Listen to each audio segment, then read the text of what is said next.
heavy munitions. Ironhide is always ready for anything, as long as anything involves a fight. Surly, tough, and spoiling for battle, Ironhide has made a career out of blasting Decepticons to pieces. His laser-proof armor makes him a tough opponent for even the most powerful warriors. Hello, this is Optimus Prime G1 with another review. This time it's Ironhide from Transformers Prime. He is a commander class, and there he is. First, we'll take a look at his packaging. And zoom up. And you can see the packaging there. It has this packaging, I think, is the same as the old packaging. I don't think this one changed. For some reason, I think the Decepticon one changed. I don't have the other old packaging to look at and compare, but let's take a look at his tech specs anyway. Okay, I don't know if you can see that, but his strength is a 9. His intelligence is a 5. Speed is a 4. His endurance is a 10. His rank is an 8. His courage is an 8.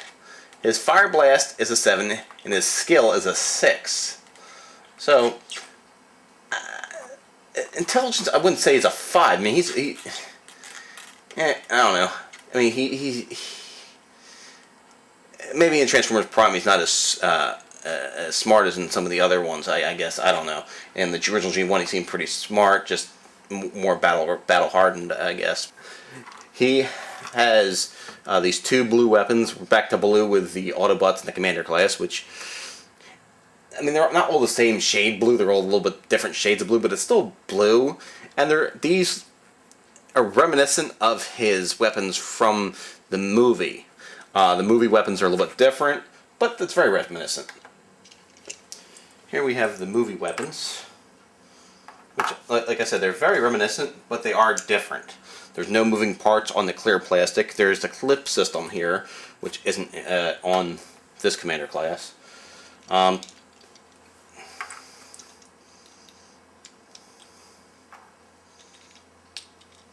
Just for comparison, we'll put Ironhide, movie Ironhide, with this Ironhide, just for comparison. You can see that he is wider.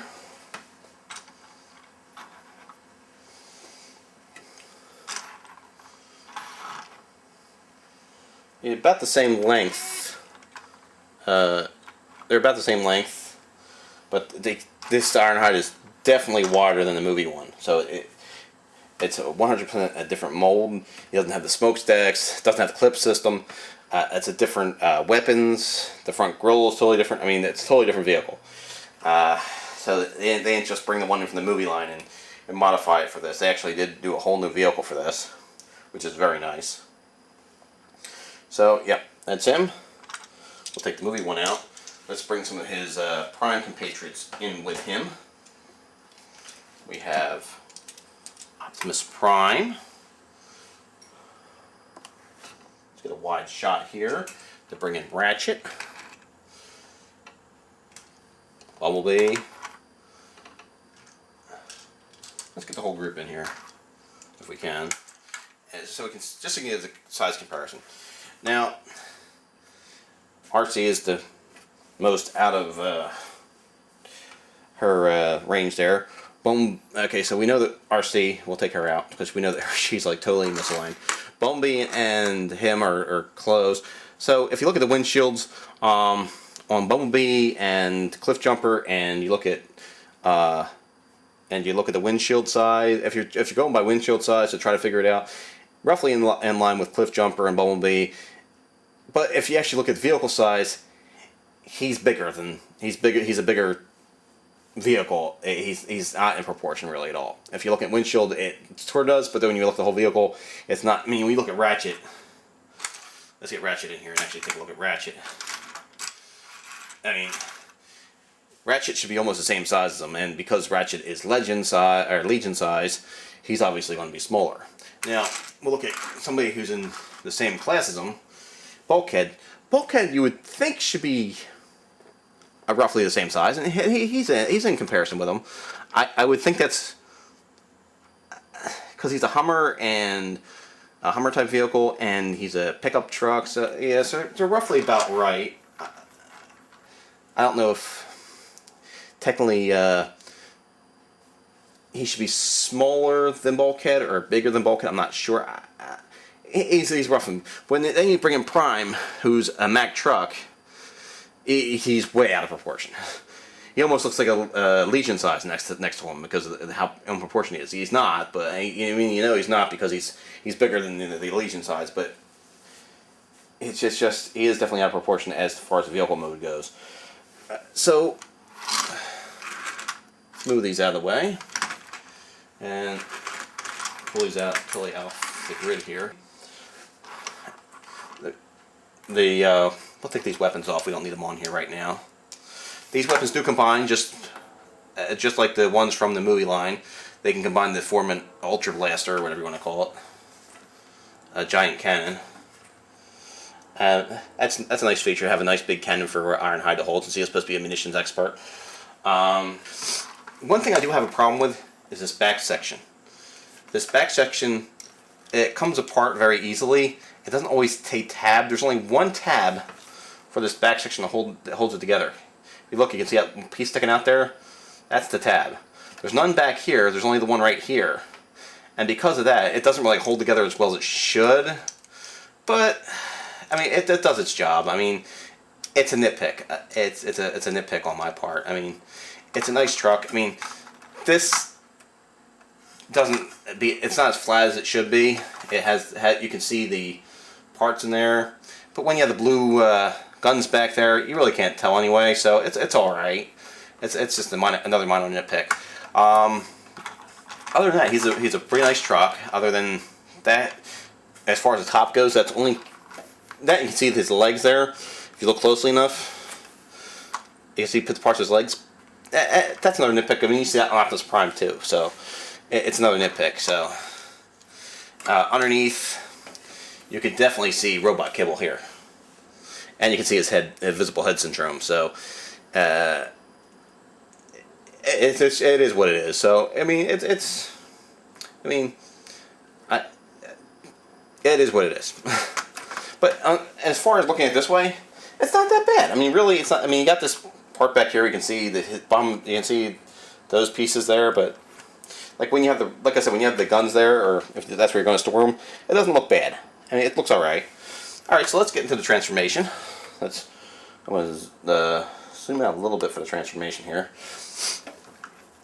Now, the transformation, like I said with Dreadwing, I do these on my own. I don't go by the directions. So the way I'm going to show you is the way I do it. So you can follow the way I do it. You can follow the directions, whichever way you find preferable. Now, first you want to pull these out and then separate them. And then you want to swivel this like that, becomes his ankle. Swivel that out, that becomes his other ankle. Toes flip down. And that's the beginning. You flip this up like this.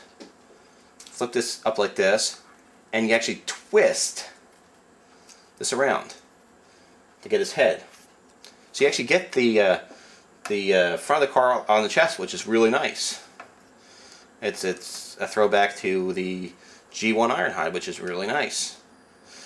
You pull these down. You swivel this tire.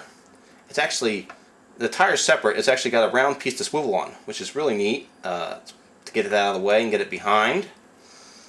Like I said, I don't necessarily follow the directions exactly. I follow it the way I like it to look. And it's not exactly like the directions. I mean, it's close, but I don't know if you can tell the difference. You want to swivel them back. You want to pull these down for shoulder pieces. And this piece folds up like this. There's nothing else you can do with it. It's there. I mean, you could have it hanging more if you want, but it just hangs there if you do that. I mean, there's not that many places you can put it, positions. So right there is the best one.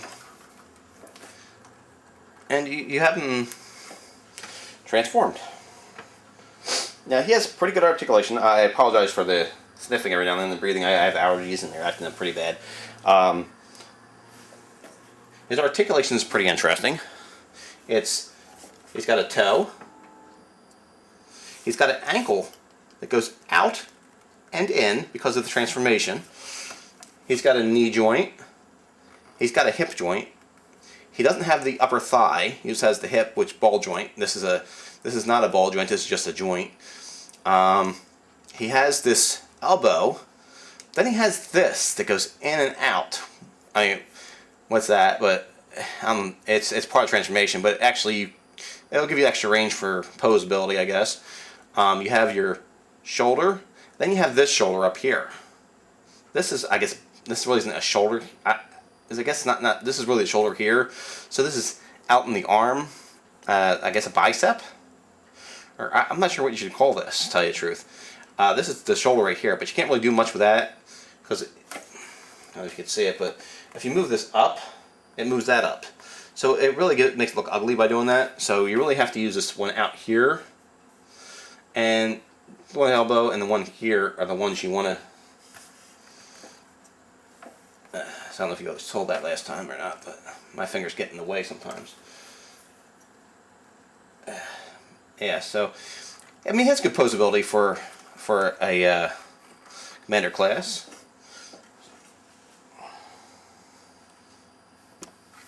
Let's get him back here. Now, the one thing that's odd is his head. His head looks small, but in comparison to the other ones, after I started looking at him, it's not that small. I think it's because of the way his shoulder things are. It's really, in comparison to Optimus Prime, very comparable. We'll show that in a little bit. Let's show his weapons off.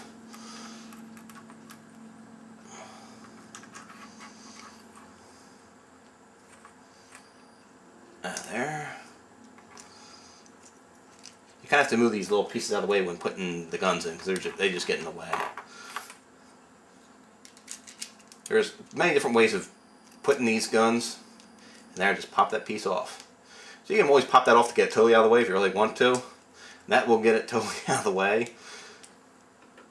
I do know people do take things off, but I'm not that type of guy. So, okay, so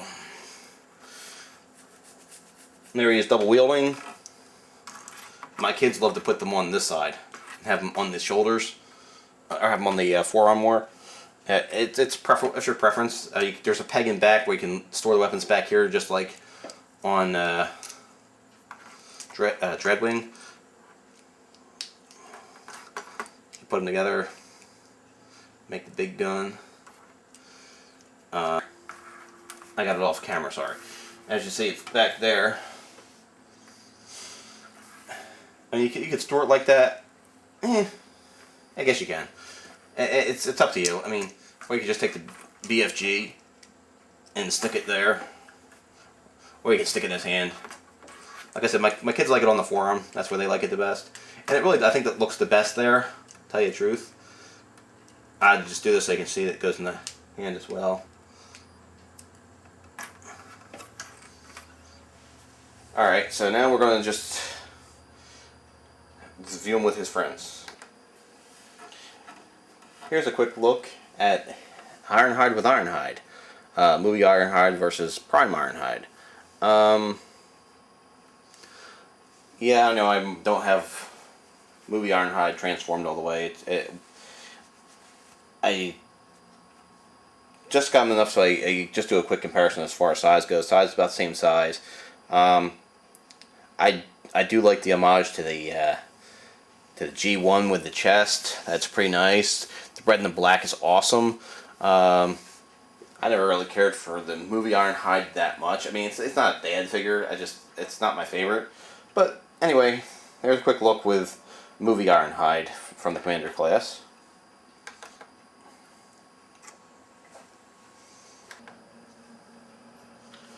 Here's a look with Optimus Prime. I'm not going to transform all the other Autobots from the stand with, but just want to give a quick comparison. I mean, he's almost as tall as Optimus. He's just a little bit shorter. I don't know how he would appear in the series if they ever do bring him in. If they will be about that size, or if he will be smaller, I don't know. So for all I know, he's on par. I don't know comparison to say he's not on par, but I mean, there's a quick size comparison. Obviously, he's going to be taller than Bulkhead because Bulkhead's a lot shorter than Prime. Like I said, I'm not going to bring them all in, transform them all, because you've seen other videos, different size comparisons with them. So if you want me to do just a comparison video with sizes, I'll do a separate video for comparisons. But that's pretty much it. Would I recommend this figure? I definitely recommend this figure. Red and black, G1-ish throwback stuff on there. It's like Movieverse meets G1, really. I mean, it has a lot going for it, and I really do like the figure. But it really is on par with Optimus' head. Optimus' head is only a little bigger than his head. He's the leader of the Autobots. He's also a little taller than Ironhide, so you expect his head to be a little bigger. But for the most part, it's not that big of a difference. I mean, I think the shoulder pads really make that difference. So I would definitely recommend this figure. He is awesome. Throwback to G1 with the color scheme with the red, the black thrown in with. For the Movieverse, I mean, there was red and black in the original G1 series. Not so much in the actual original robot, but in the G1 series, there's a little bit of red and black going, but there's more black in the movie, so I'd say it's like black from the movie and red from the original cartoon series, with the front window being G1-ish. So I would definitely say buy this figure. I mean, it's a great figure. If you see them, go grab them.